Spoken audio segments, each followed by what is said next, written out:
Fala, Marcelo, exatamente isso. Uma outra coisa também que a gente pode comprovar esse esquema aí do Putin tá junto com o Trump é que é o seguinte, o Maduro, quando o Putin estava segurando o Maduro, né?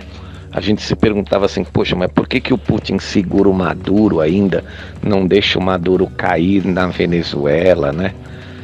Você vê que depois daquela operação Europe Defender 20, logo ali quando começaram as quarentenas, no meio de março, ali começo e meio de março, o Trump já anunciou que iria começar a guerra ao tráfico e que iria para Venezuela.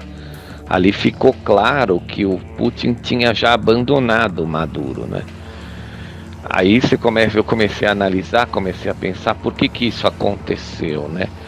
Porque quando eles entraram na Europe Defender 20, né, foram 37 mil soldados americanos, né? E eu vi que 16 mil soldados russos, né? Então ali eles entraram, cara, já para dividir o espólio dos globalistas, espólio de guerra. Porque você vê, os globalistas, o que eles queriam fazer? Eles queriam, para poder recomprar patrimônio na Bacia das Almas, que era o que eles faziam de tempos em tempos, para poder ganhar patrimônio global, né? Então os caras eram detentores de 48% do patrimônio global. Você dá um golpe, promove uma quebra de bolsas para você voltar depois 60% de dono do patrimônio global, né? Então, como eles não conseguiram via bancos centrais, porque lá dentro do Federal Reserve, né, os 7 diretores do board estavam impedidos de agir em favor dos Rothschilds, dos Rockefellers, dos verdadeiros donos do Banco Central, né? Por quê? Porque o Pentágono estava no pé deles. Essa era uma informação que eu consegui com uma pessoa que é um consultor estratégico, que já trabalhou para a CIA, é um cara que ia lá na DESC e tal, né? Quando eu fui filmar um depoimento dele para o meu último filme dos militares, A Verdade Triunfante, né? Era o Dr. André Araújo. Eu perguntei pro Dr. André se ele achava que os analistas financeiros estavam achando que viria uma recessão no mundo, porque a economia estava bombando, né? E que toda vez que a economia está bombando, que o bolo cresce, eles vêm para tomar o bolo da gente, né? Aí o Dr. André, né, ele falou, olha, vai ser difícil, porque o Pentágono tá de olho ali no Federal Reserve, eles não podem agir por lá, né? Você vê que demorou 2 anos, eles agiram pelo vírus, né? Eles soltaram o vírus na China e provavelmente também soltaram lá na Europa. Você vê que talvez não seja, né, não foi de viagem ali, acho que foi outro lugar que eles soltaram o vírus, né? E na América também. Para quê? Vamos estabelecer uma escala de pânico global, né? Para você quebrar as bolsas e sair recomprando. Então vamos supor se os globalistas queriam estabelecer uma escala de 0 a 3, vai 3, nível 3, que seria um pânico razoável, quebrariam as bolsas, eles já estavam com a liquidez pronta desde o final do ano passado, então eles entrariam comprando, aumentariam o patrimônio e depois tudo voltaria ao normal, né? Só que o que aconteceu foi que eles tomaram um contragolpe dentro do próprio golpe do vírus, né? Que aí o outro lado, que são os militares, prorrogaram as quarentenas por um tempo para poder entrar dentro da Europa, pegar o ouro. Aí o lado dos globalistas ficou puto da vida porque perderam o ouro, porque eles não tinham exércitos na Europa para segurar os americanos e os russos. Perderam o patrimônio físico, o ouro. Agora eles sabem que com o ouro na mão, os americanos e o Trump, o Pentágono, eles vão quebrar o Federal Reserve, vão estabelecer um novo controle, um novo modelo de trocas, uma nova moeda. Então agora eles estão prorrogando de novo a quarentena para quê? Para quebrar o Ocidente, tá entendendo? Então vamos supor, eles começaram com um nível de pânico 3, os americanos jogaram para um nível de pânico 5, né?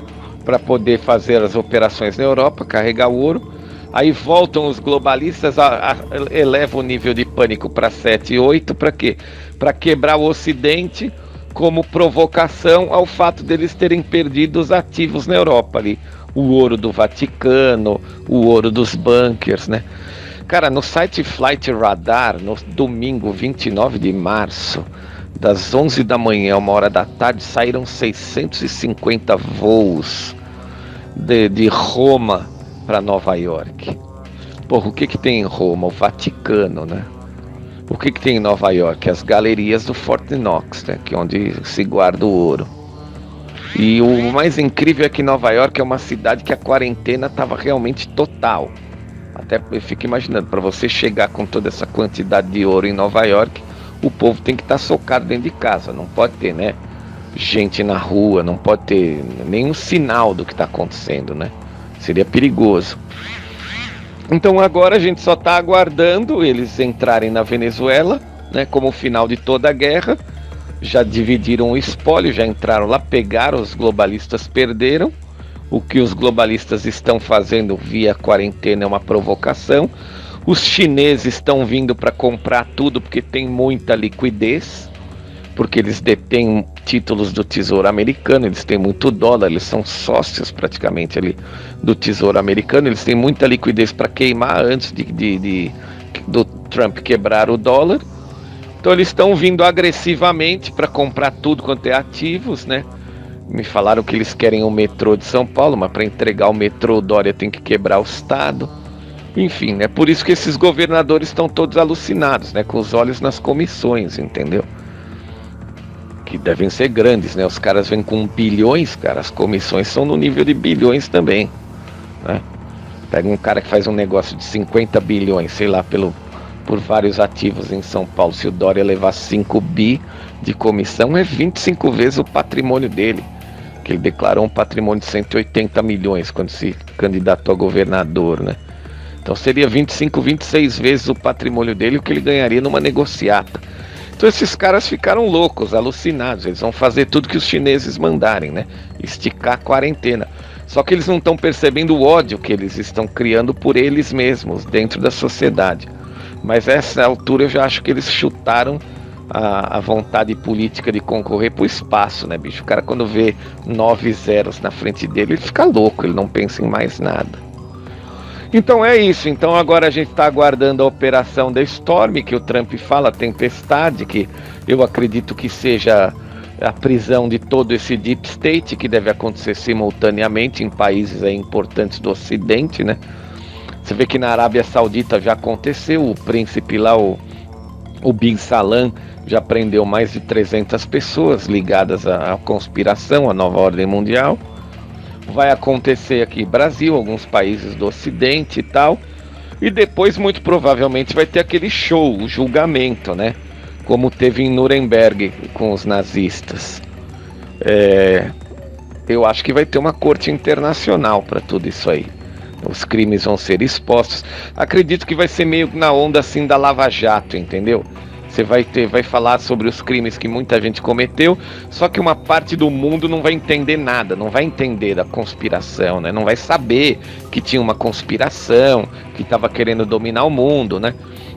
Assim como a Lava Jato, porque a Lava Jato, o que ela mostrou? Ela mostrou os intestinos do socialismo, né? Que para o socialismo existir, você tinha que ter um empresário metacapitalista extremamente sem vergonha, extremamente corrupto, que estava em conluio com o Estado, para explorar toda a classe média, toda a população. Só que as pessoas não entenderam a Lava Jato desse jeito. Elas entenderam que eram corruptos, que tinham que ser presos porque estavam roubando a Petrobras e tal. Então o nível de entendimento do mundo vai continuar inferior ainda quanto a esse julgamento, quanto a essas prisões que vão acontecer, né? Muita gente vai gritar que é golpe, que é mentira, que era só uma conspiração, que ninguém queria dominar o mundo, todas essas coisas, né? Mas vai ser legal de ver, eu tô ansioso pra caralho. E você vê que no final, né, nós estamos passando aqui toda essa loucura, essa insanidade. Você vê que o Supremo trabalha para o globalismo, o Fernando Henrique Cardoso é o articulador de tudo, ele deve estar num nível de desespero absoluto, né? Porque provavelmente os americanos vão pedir a cabeça dele. Ele foi membro fundador do Diálogo Interamericano, junto com os democratas lá. Ele é membro proeminente daquele grupo de elders, que são todos ligados aos Rothschilds e ao George Soros, né? Então quem vai pedir a cabeça dele provavelmente são os americanos. Então ele está em desespero, cutucando Maia, cutucando Gilmar Mendes lá no Supremo, cutucando todo mundo. É ele que está articulando por trás. Você vê que ontem na live do Roberto Jefferson ele falou sobre a matéria que ele fez no Estadão, né? Então ele já entregou o Fernando Henrique de cara ali. Ele é o articulador. Então é isso aí. Boa sorte para nós. Boa noite. E obrigado pelos elogios aí, viu, Marcelo? Valeu, um grande abraço.